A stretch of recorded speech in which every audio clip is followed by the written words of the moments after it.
Bonjour à tous, nous nous retrouvons aujourd'hui sur le plateau Village Semences pour parler du trophée international des lycées agricoles. Nous avons comme intervenant Isabelle Fabre, responsable communication du CGA du concours général agricole, qui est en visio avec nous.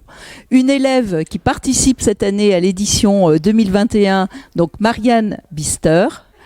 À ma gauche, Monsieur Rigal, vous êtes inspecteur général des GER et vous êtes membre du jury, depuis très longtemps d'ailleurs.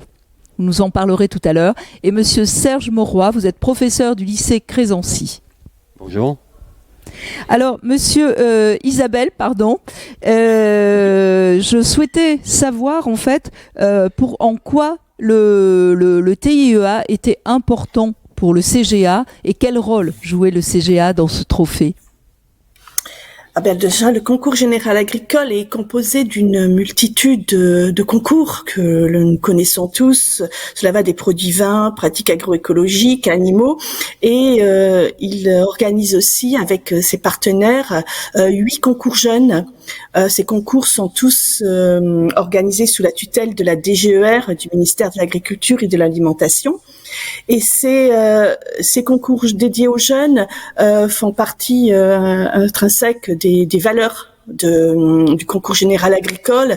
Le concours général agricole a différentes missions, valeurs, on a 4, et l'une d'entre elles, c'est former des jeunes professionnels.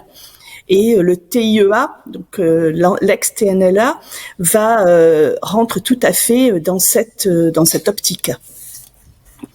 Voilà, donc ces 8 concours jeunes fédèrent lors d'une année, on va dire normale, lorsqu'il y a un salon de l'agriculture, puisque les finales se déroulent pendant le salon de l'agriculture, se fédèrent plus de 11 500 étudiants. C'est une émulation, il y a une dimension pédagogique importante pour tous ces jeunes qui font partie d'une multitude d'établissements agricoles. Et cela rassemble sur le salon près de 800 finalistes et une partie d'étrangers, d'étudiants étrangers viennent concourir pendant les finales. Voilà. Et pour le TIEA, oui, Anne? Oui, je t'en prie. Pour le TIEA, donc cette édition 2021 est toute particulière puisque c'est le seul concours dédié aux jeunes qui se tiendra dans les conditions que l'on connaît, et il va se tenir en version adaptée. Ça, je pense que un autre intervenant en parlera. Et puis, TIEA a changé de nom cette année. Il était avant le fameux TNLA, qu'on connaissait donc le Trophée national des lycées agricoles.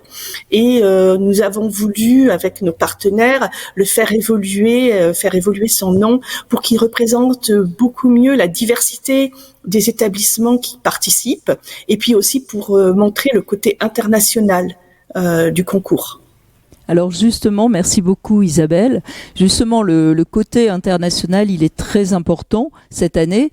41 lycées sont présents avec 36 Français et 5 lycées étrangers. Monsieur Rigal, je vous ai dit inspecteur général, vous êtes inspecteur de zootechnie et ça c'est très important dans ce concours, donc je rectifie.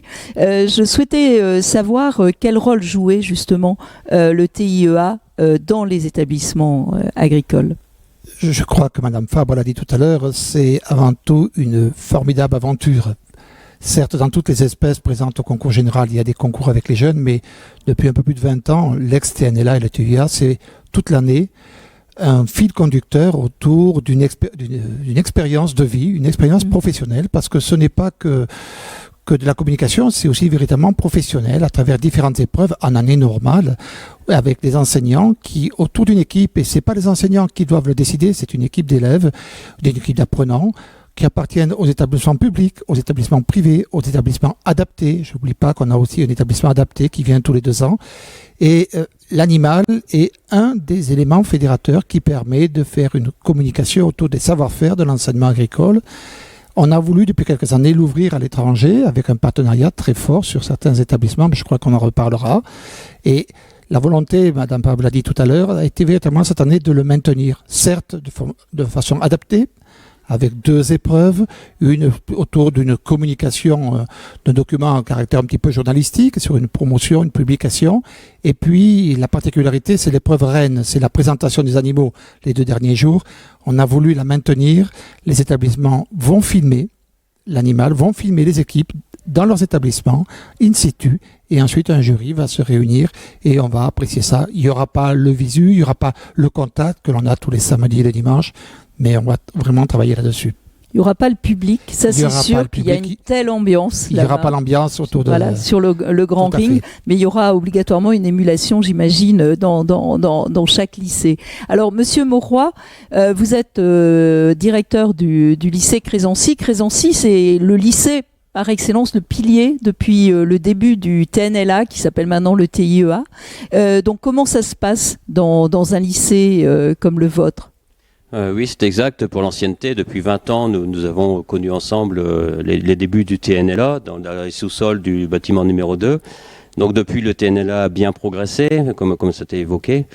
Alors, bon, déjà, je suis enseignant de zootechnie, pardon. Oui. Pardon. Non, mais c'est pas grave.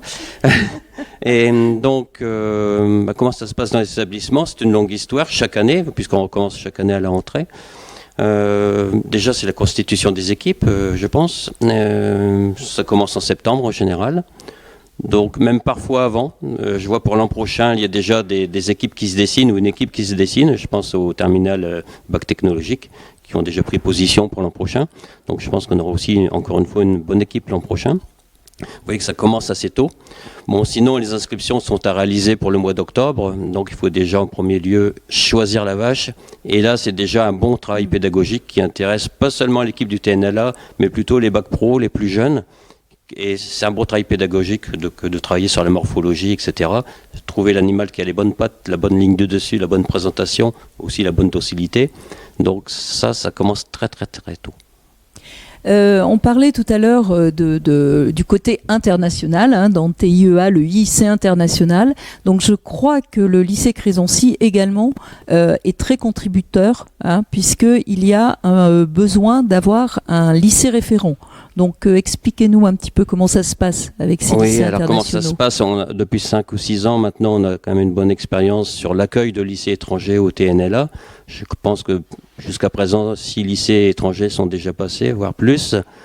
Et nous avons déjà, nous, personnellement, au lycée de Crésancy, accueilli une équipe du Québec, donc le lycée d'Alma au Québec, et une équipe suisse, un lycée Agrilogie en Suisse, pas loin du lac Léman.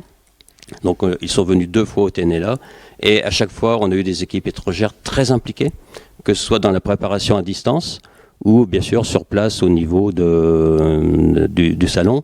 Et puis, je pense que ça crée, toutes les équipes étrangères créent une émulation. Il y a le folklore aussi, ils ramènent à chaque fois leur folklore.